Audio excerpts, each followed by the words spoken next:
Haphazardly. Ano ibig sabihin yan? Pag-usapan natin yan sa video na ito. Haphazardly is an adverb, a word that describes a verb or an action word.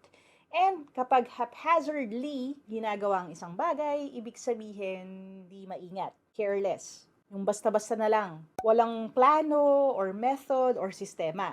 Na para madaling tandaan, you can think of the word hazard. Kung nagdadrive kayo or may kilala kayo na nagdadrive, yun yung ilaw, di ba? Yung hazard lights kapag merong emergency or kung aatras ka. So, it's a warning. Pero, half lang o kalahati. Haphazard kasi. So, imbis na maingat o kailangan ingatan, kalahati lang nun. Napapabayaan. So, kung gusto natin gamitin na sentence, we could say something like, Tim forgot that he had an early flight and slept in. He haphazardly threw clothes into a suitcase and bolted right out of the door.